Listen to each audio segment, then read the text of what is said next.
Welcome to Monday, November 18th, and you're listening to the Day Weather Podcast.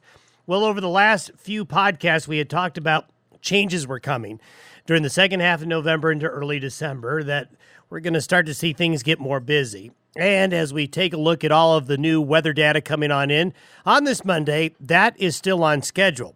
On schedule is a more busy weather pattern for the Rockies and the Western High Plains after what really has been a fairly uneventful last couple of weeks.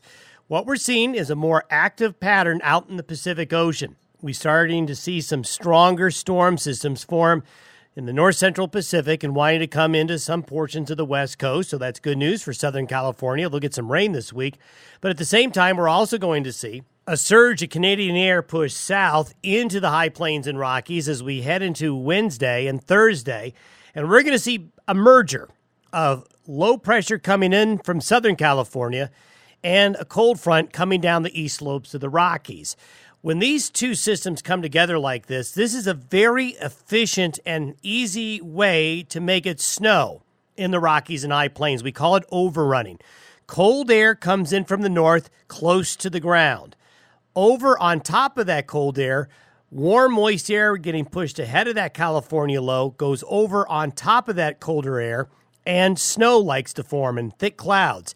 And so what we tend to see in this pattern is a high confidence that we're going to see snowfall over the central Rockies and central High Plains as we get into Wednesday and Thursday. Will this be a huge storm? It will not be, but it will be enough to cause accumulations over many areas of Wyoming, Colorado, portions of western Nebraska, into portions of western Kansas. This storm system is tracking further south than we've seen so far this fall. So the central and southern mountains of Colorado, southern and southeastern Colorado, which has been pretty dry, could get into the act with this system as well. Stock growers and travelers take advantage of what is going to be two really nice days today. Across Wyoming, Nebraska, Colorado, and Kansas, today and tomorrow will be mild and dry. Tomorrow, some areas will be 60s and lower 70s. But we start to see snow moving into Montana late tomorrow and tomorrow night. Then late Tuesday night and Wednesday, cold air spreads from the north to the south.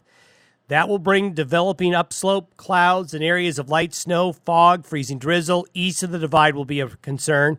And then as we get into the day Wednesday, and especially overnight Wednesday into Thursday morning, we could see snow falling. Snowfall totals are going to be light to moderate. And when we say light to moderate, we're usually talking about a couple of inches of snow, up to 5 or 6. I think that'll cover a large swath of central and southern Wyoming and portions of northern Colorado. With the low coming up out of Southern California, the mountains of Colorado should see some good snow out of this, so good news for the ski areas and the snowpack. Will be a lot colder during the second half of the week. Then it looks like a break in the weather Friday through Sunday, but Sunday night and Monday, another storm system comes in.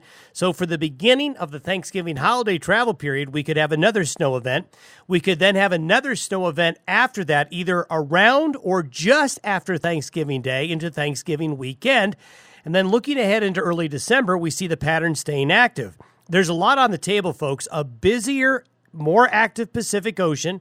We are also seeing signs that cold air is going to build up in the higher latitudes again, and with very low solar activity and the fact that we could go to what's called a negative Arctic oscillation in December, it looks very wintry heading into early December. We'll talk about that Arctic oscillation in tomorrow's podcast. Don't have enough time to go over that today, but there's a lot on the table in the next 4 to 6 weeks in the Rockies and High Plains when it comes to the weather. So get ready for it to be a lot more busy. Thanks for listening to the Day Weather Podcast. We'll talk to you on Tuesday. Have a good Monday.